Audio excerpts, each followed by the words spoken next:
you need to protect your peace. And what does that mean? There's going to be a lot of really well-meaning people who are going to offer you turmeric and all kinds of resveratrol and all kinds of supplements. And they're going to tell you to bathe in, certain herbs. And I'm not against any of that. But when you're trying to figure out, like, what do I do and what's the right thing to do? And, that's one of the first boundaries that's helpful to set is like, protect your peace, get somebody to run interference.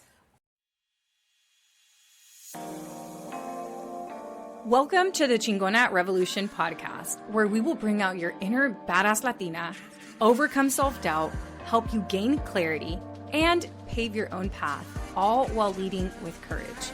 I am your host, Latina coach and speaker, Erica Cruz.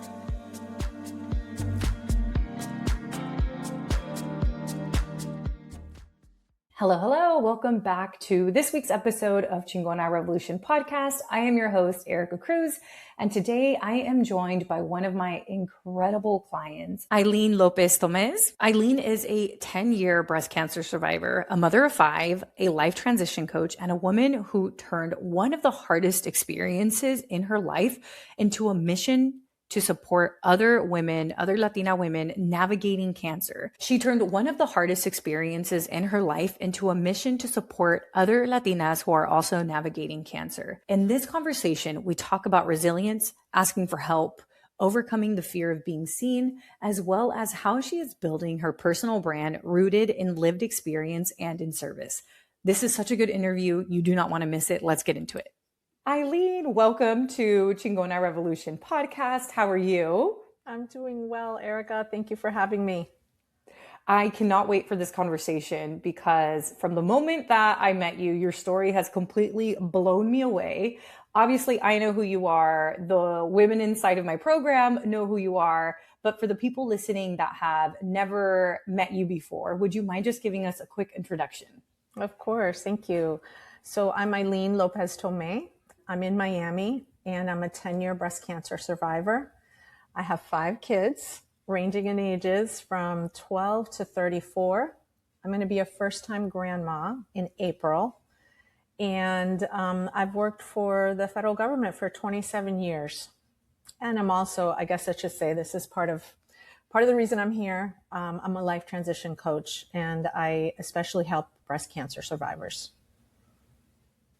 Wonderful. I cannot wait to share more about your story because it's a story of resilience, surrender, as well as community, like really bringing you closer to the people around you. So I'm wondering if you can just take us back to that moment when you learned that you were diagnosed with breast cancer, and what was that experience for you as somebody who had always been the person that people relied on because you're the eldest daughter in an immigrant family. You are a mother of 5, and also you hold a pretty high role in the workplace. So just kind of the person that everybody ran to. So what was that moment like when you learned of the diagnoses?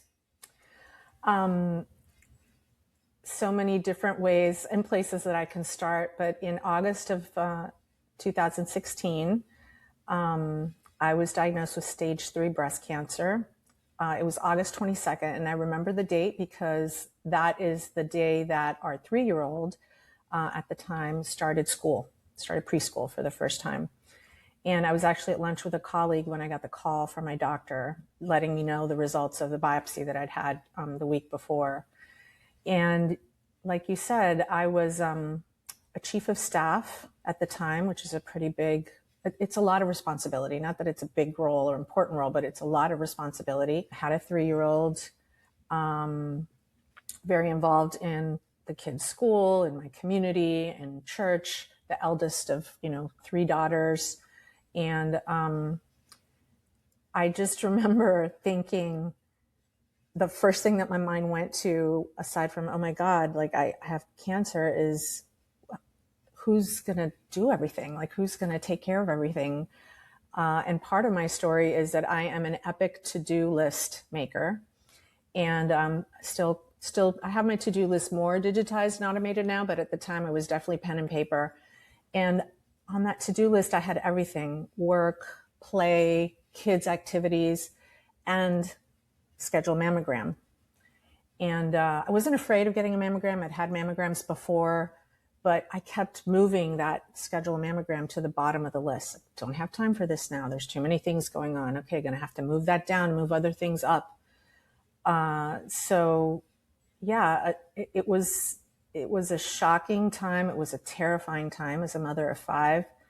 Your first thought is like, what does this mean? Am I going to live? Am I going to die? And it was the beginning of a huge lesson that if I don't take care of myself, I'm not going to be able to take care of anything else. Thank you for sharing that. And it's so interesting that you shared one of the first thoughts you had was, wait, how am I going to take care of others? And I feel like that's so indicative of Latinas, and just women in general, right? Where we're constantly worried about the people around us and caring for their needs. I think it was yesterday I was scrolling as I normally do. And I came across this divorce lawyer where she talked about how there's a skill that men have that women need to learn to adopt. And that skill is to be more selfish, and that they don't see it as something that's self-centered, but just they really do consider their needs and put them first. But women have constantly been conditioned to think, how is this going to make people feel? How will this affect others? And I feel like you got a masterclass in that through your experience. So, so what was the next few months like for you? Because I feel like it really was a big identity shift and an identity crisis. It was. And I have to say, I have a wonderful community. I mean, I live close to my mom, my sisters-in-law. It's not like I didn't have help. It's just that pressure, like you just said, that we put on ourselves because we've had that example in the women in our lives, our mothers, our grandmothers, that self-sacrifice at all costs, which is admirable.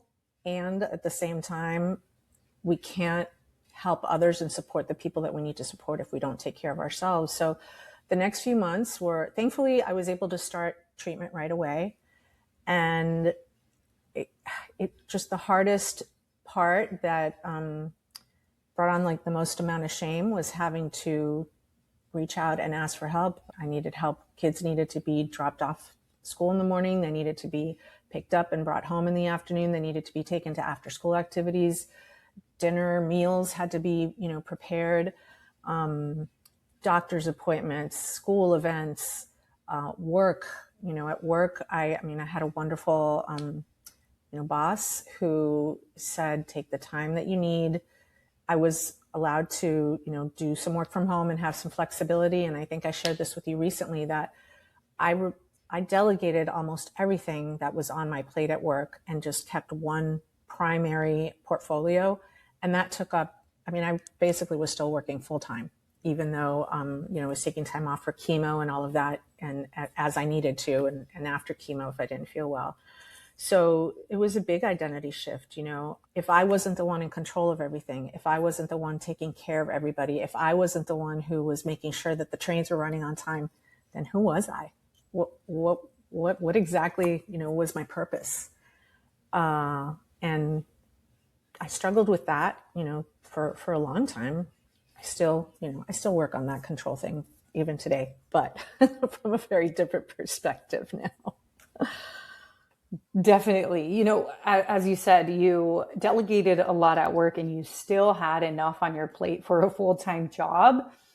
If it wasn't for this diagnosis, where do you think you would be now if you kept going on that route with all the pressure you put on yourself? Because sometimes we don't realize how much we're actually doing. And I bet you your inner narrative was, I'm not doing enough, which is crazy because once you stripped away these other things, you're like, wow, I've been doing all of this. That's right. No, that's exactly right. That my inner narrative was that even as I was stripping things away and realizing how many people, it took to be me.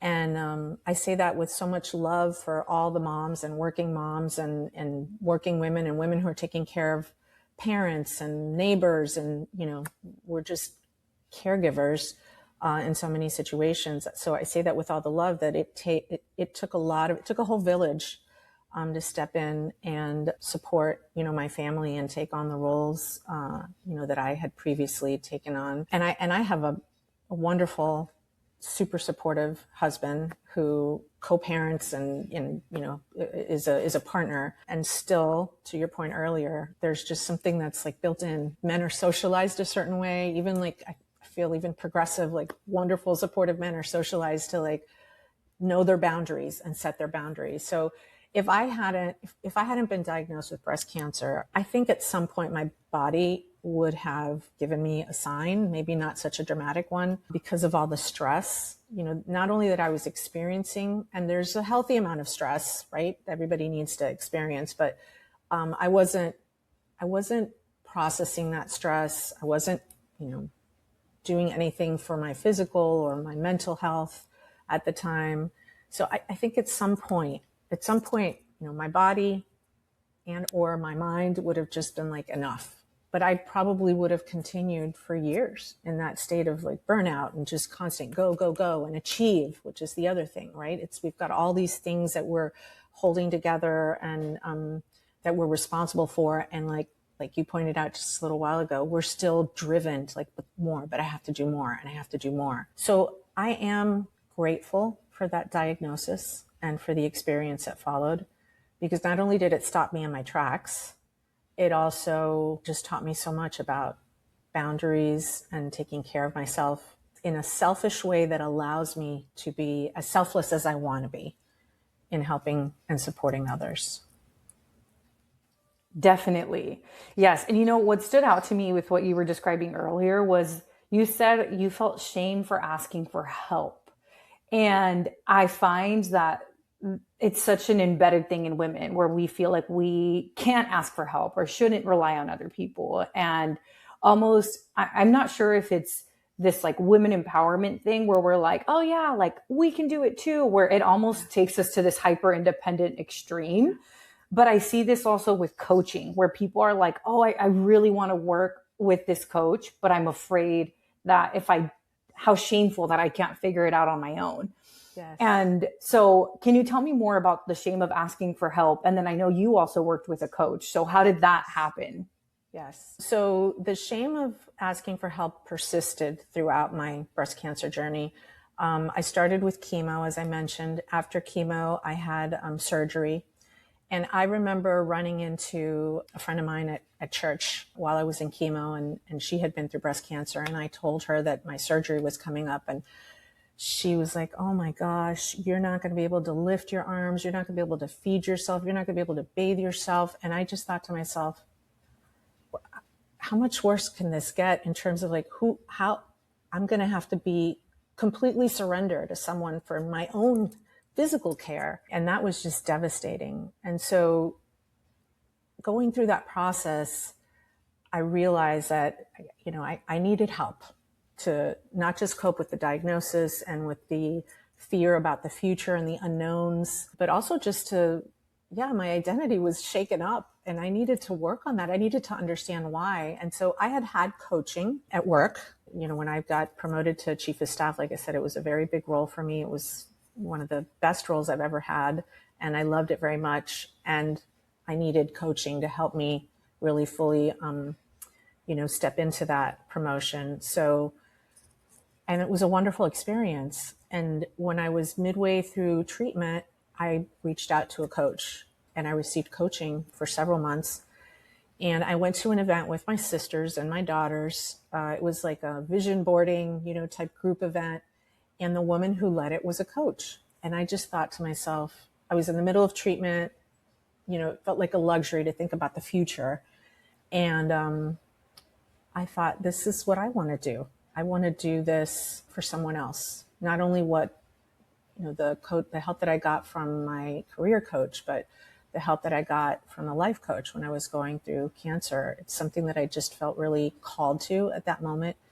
And something that I felt would help me to pay forward all of the support that I got, both formally through a coach. I also got a therapist, and also all of the help that I got informally from my community, from my church, from my neighbors, from my sisters and sisters-in-law, just everybody who would just show up with food or show up and take the kids out so that they could, have some fun. And that's where my coaching journey started. That's beautiful. And at what point did you realize And maybe it was at that vision board party, but at what point did you realize that this experience might allow you to also support other women navigating the same things? That, I mean, it certainly, I realized it like at that vision board event, but the realization didn't really fully come until later, until I was done, with breast cancer. And the first person recently diagnosed called me. Now I'm on the other side of treatment, and someone's calling me and saying, I just got diagnosed. And they weren't calling me as a coach at that point. They were really just calling me kind of as an advisor, as a mentor. And I just remember thinking, like, ticking off, like, these are the things that you need to take care of. Like, you need to protect your peace. And what does that mean? Like, there's going to be a lot of really well-meaning people who are going to offer you turmeric and all kinds of resveratrol and all kinds of supplements. And they're going to tell you to bathe in, certain herbs. And I'm not against any of that. But when you're trying to figure out, like, what do I do and what's the right thing to do? And, that's one of the first boundaries that's helpful to set, is like, protect your peace, get somebody to run interference. The woman that I ran into at church who told me how terrible her surgery experience was, it was like, I had to kind of like set a boundary and say, okay, I'm not going to maybe talk too much right now to other people about, what they're going through, because it might not be the way that I want to approach this experience. And so when I spoke to that person and just even gave them advice about, I had a port that was accessed every time I went to chemo. And the first time I went to chemo, no one told me, including, at the cancer center, that I had to use like a topical anesthetic so that it wouldn't hurt when they accessed the port.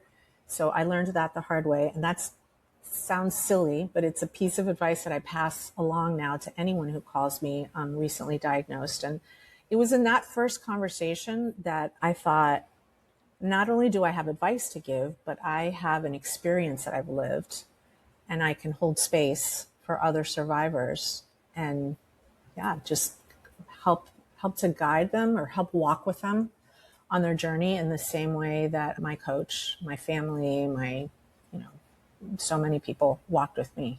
Yes, exactly.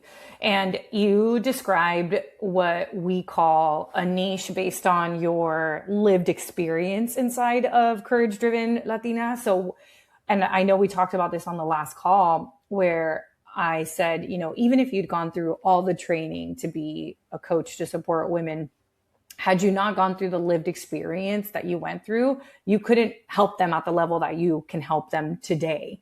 And when people are thinking about building a personal brand, I think there's a misconception with, I have to go get another degree, or I have to go get a certification, or I've got to go do all these things before I can help people.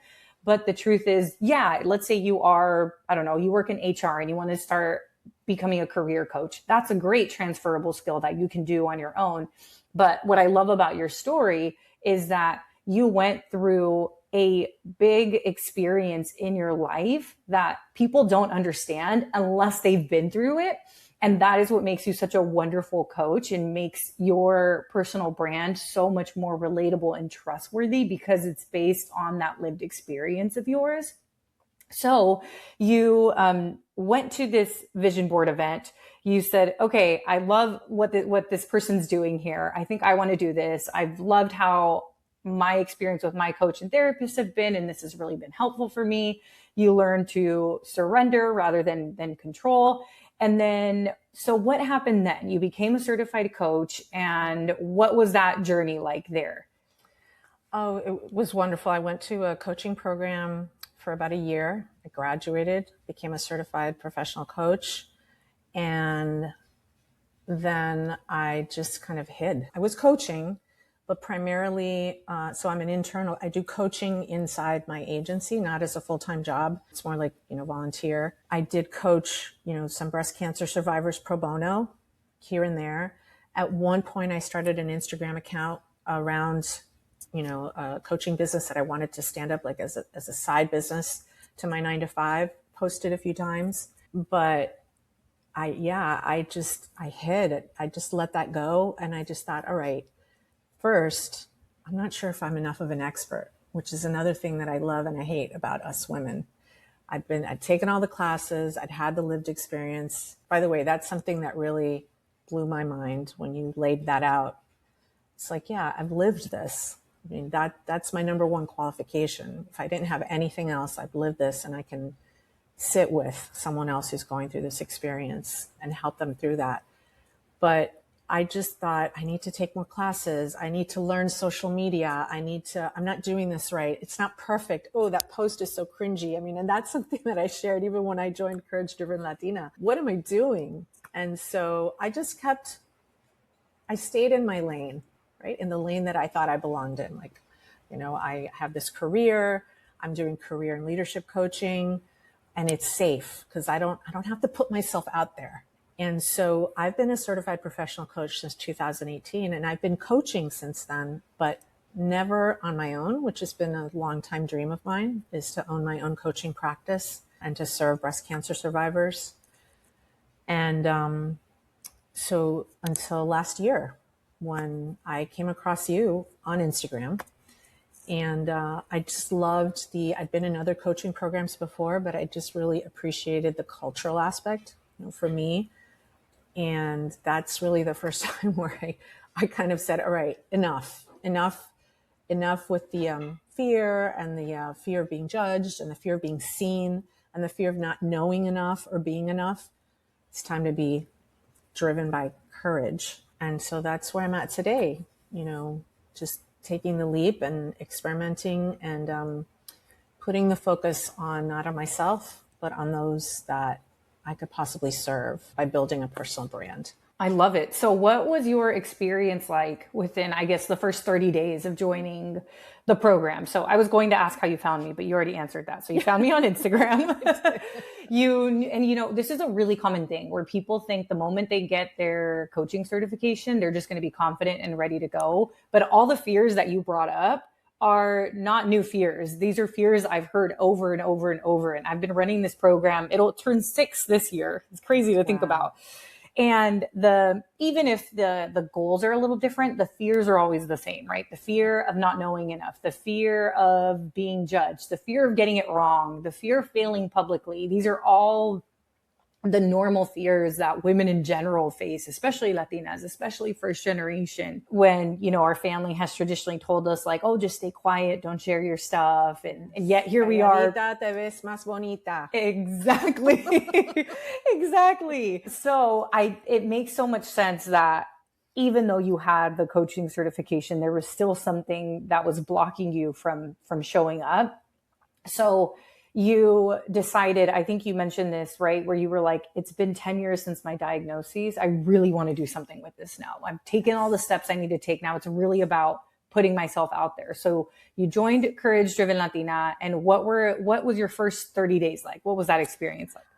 So, it was wonderful. I was, very excited. I dove right in and started watching the videos. One of the first things that you asked us to do at the time was to pick a courage project.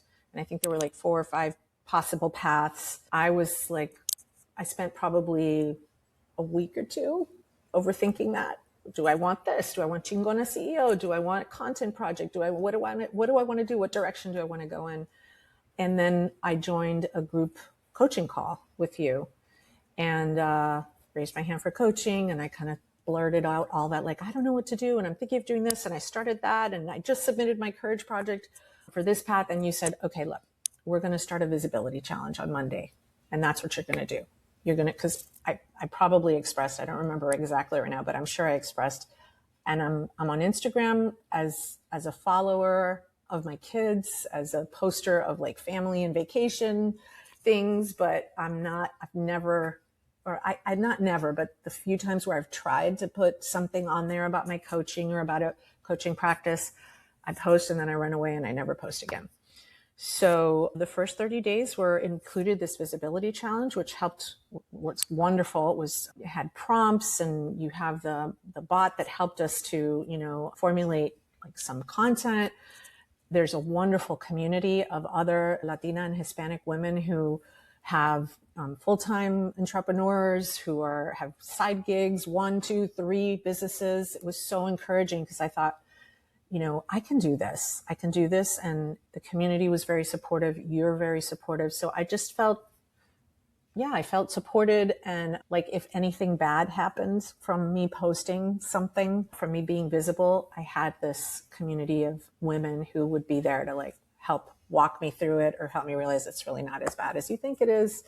Because I was very much in my head about, worrying about the visibility and possible rejection or not being able to help anyone because nobody's even consuming what I'm posting, or just doing it wrong, which is as a recovering perfectionist, is a big thing for me. Like, am I doing this right? And that's the other thing that I really appreciate about the program is there's no right or wrong. There's just ghetto first draft, learning from that, Yep.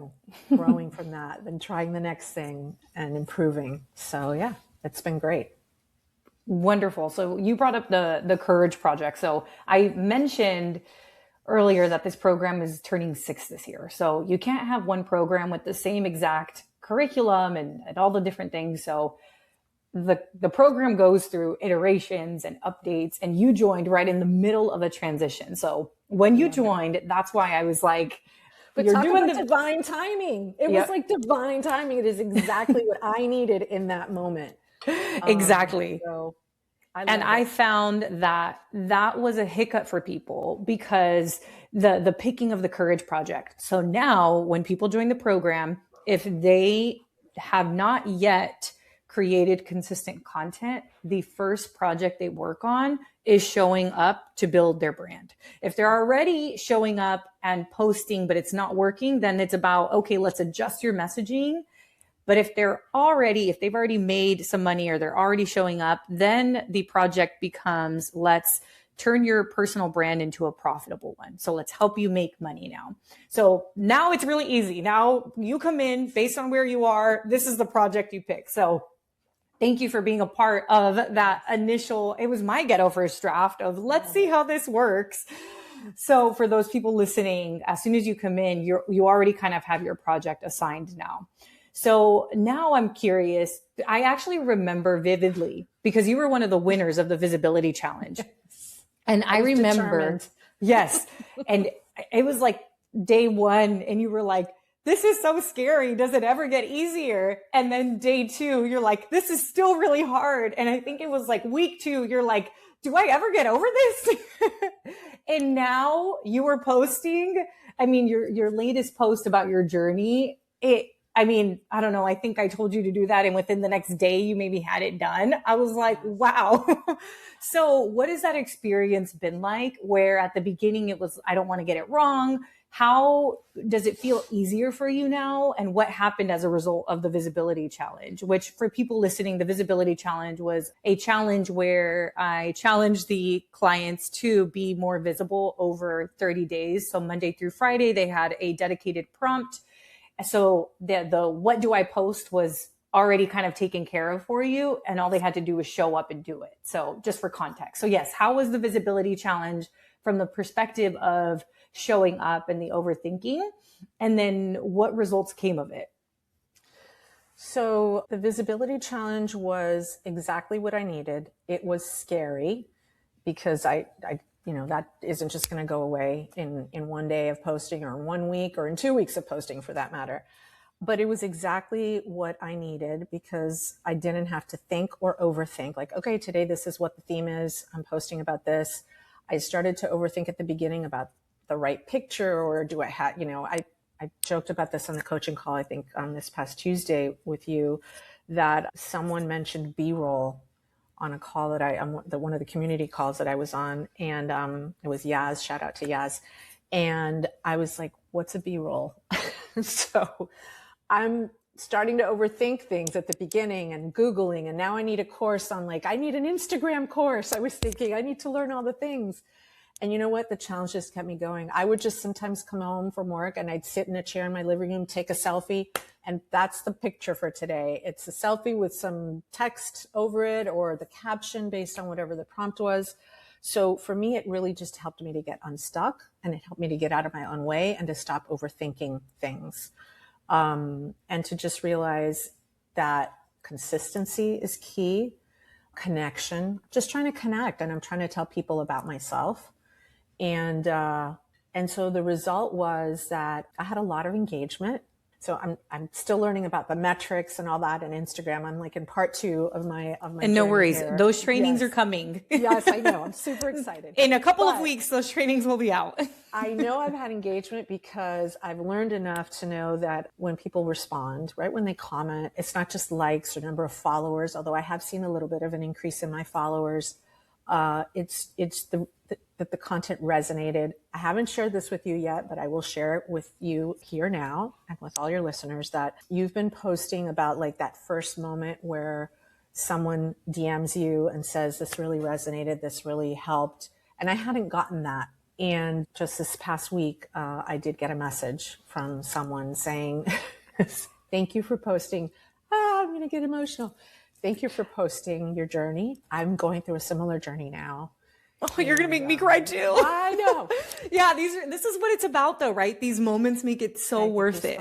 It makes it so worth it. And so it was just another little sign. I mean, I talk about divine timing. I really do believe in synchronicity and serendipity and just divine timing. And there have been little things and big things. Joining Courage Driven Latina has been no small thing for me, but getting that message this past week was like just a sign, like, keep going, you're on the right path. And that is, I think, the biggest thing that I've walked away with so far is it's not just about like personal brand for me. It's not about monetizing me or what I do or how popular I am or, all of those things that have previously just felt cringy.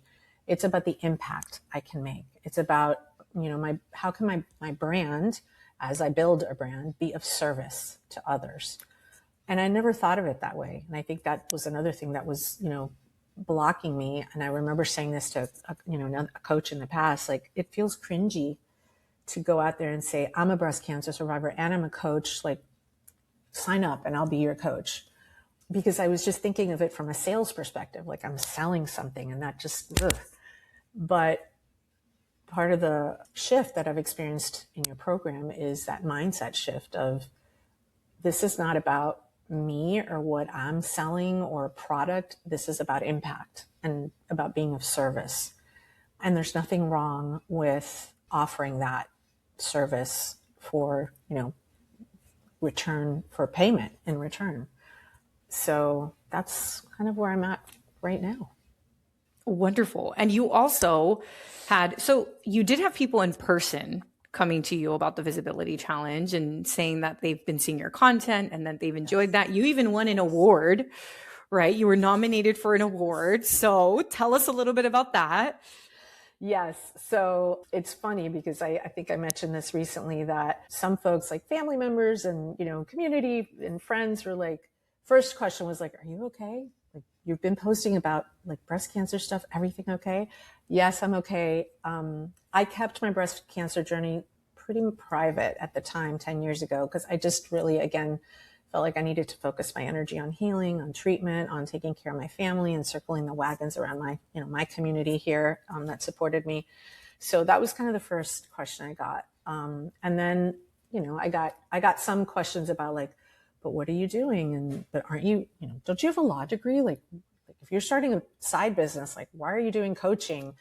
So, it gave me an opportunity, really, is how I looked at it, to kind of talk and practice, talking a little bit about that. And then, so the town that I live in it's Women's History Month. So shout out for Women's History Month. And the town that I live in has a Women's History Month program called Women of Distinction. And one of the women who is on their Cultural Affairs Committee and runs this program reached out to me and said, I want to nominate you for a Woman of Distinction award in the category of government, women who work in government.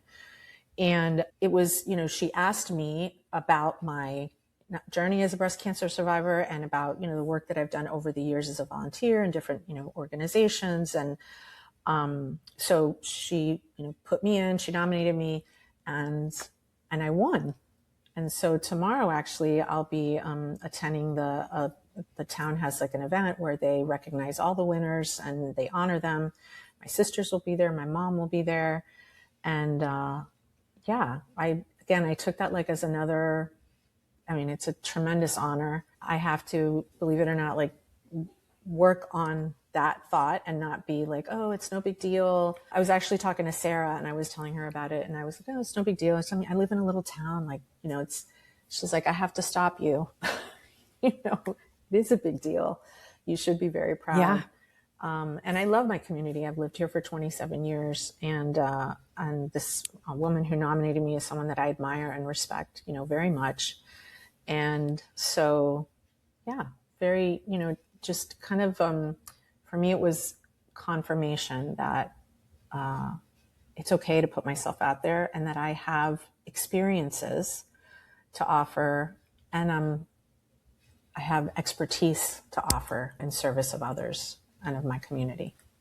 Yes, definitely. And the DM that you received was evidence of that, because those are the moments, right? Those are the moments that exactly that remind us the why behind putting ourselves out there. And those DMs are what make everything else worth it. All the fear of, oh my gosh, am I going to be misunderstood? Or what if somebody comments something mean?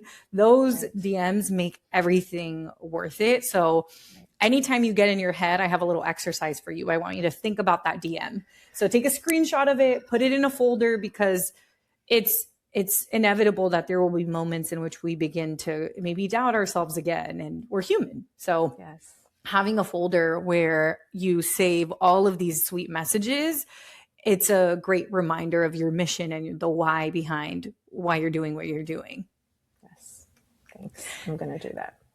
Great. So you've shared how helpful some of the tools inside the program have been, such as the content idea generator, as well as the Mindset Mija. Have you had a chance actually to use the Mindset Mija? Yes. I know I gave you coaching on it. So yes. And you gave me homework, and I did the homework, which was to write down some of the stories that I'm telling myself. And the thing that I find ironic is I'm a coach. I coach other people. I coach women, especially women, as an internal coach, women who are making career transitions. And we talk a lot about mindset and the stories that we tell ourselves and the gremlins. And so you challenged me to write down a few of the stories that I was telling myself and to use the Mindset Mija.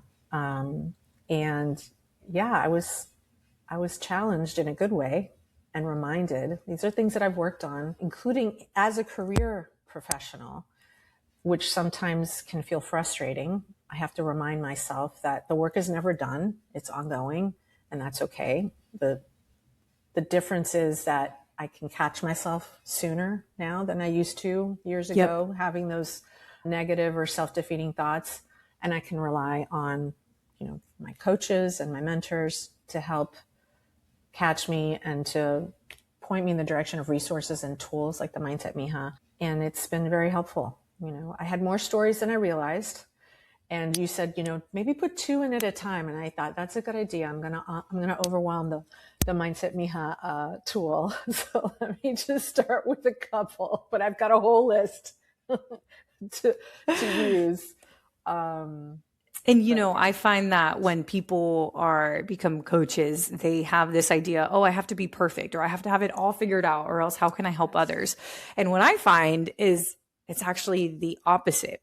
It's about the fact that you struggle or have struggled with some of the things that your ideal client also struggles with is what makes you such a wonderful coach.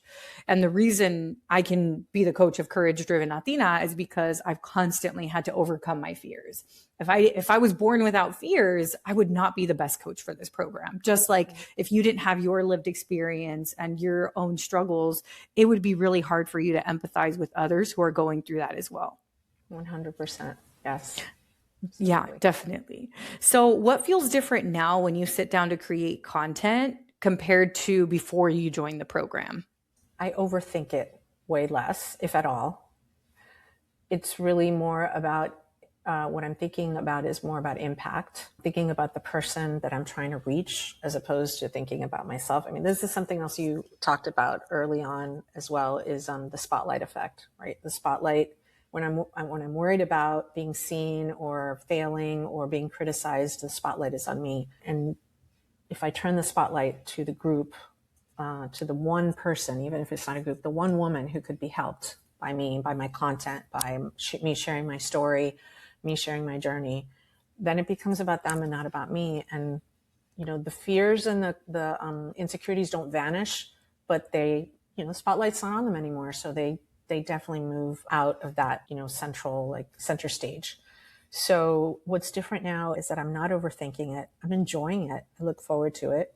Like I said, I still am learning things that I will just make it easier in terms of like efficiency. I still don't know how to like batch content, and some of the Instagram tools I'm still figuring them out, but I'm enjoying that. It doesn't feel frustrating anymore. When I first started with the visibility challenge, I thought, my God, I'm so behind.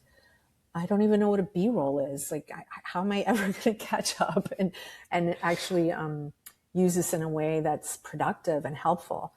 And now when I create a piece of content, I am just feeling, like excited about it, excited to see who it reaches, who it might help, who it resonates with. And I really appreciate the thought that I'm building something. So when you talk about building a personal brand, I really love that building part. It's exciting that I'll be able to look back someday and say, oh my gosh, look at where I started and where I am today, and how many people I'm reaching, and how many people I'm helping, and how much of a difference I'm making, as opposed to how I used to think about posting content or building a personal brand. Like, oh, so cringy, so self-centered. See, I'm still struggling with that. Like, that's so selfish. Like, I don't want it to be about me. I want it to be about somebody else.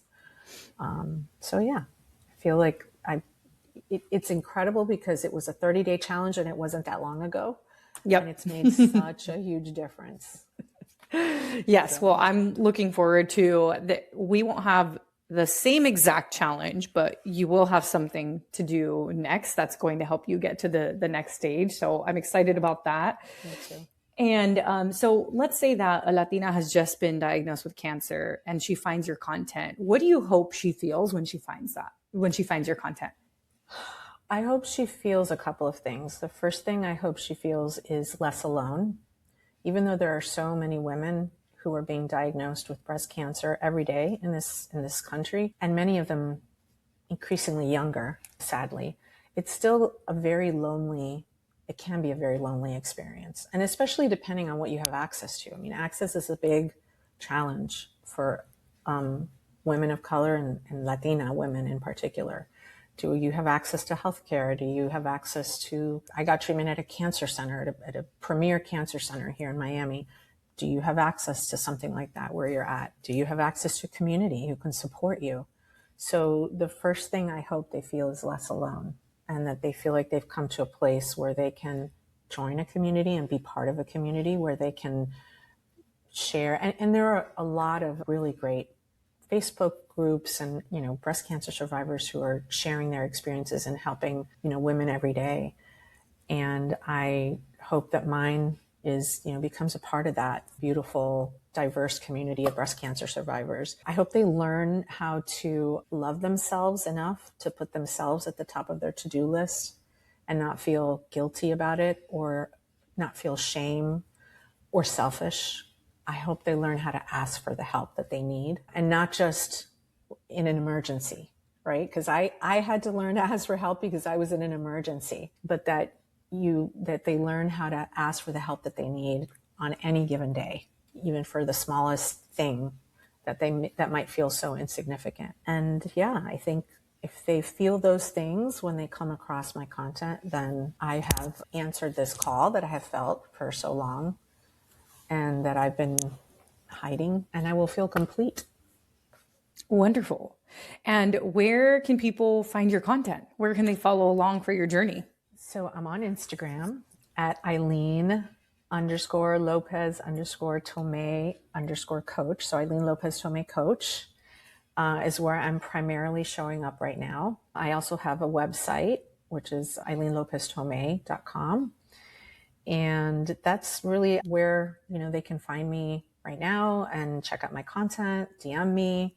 I would love to hear from breast cancer survivors, no matter what point in your journey you're at. And I don't think I said this, but important to say that from the minute that you're diagnosed, you're considered a survivor.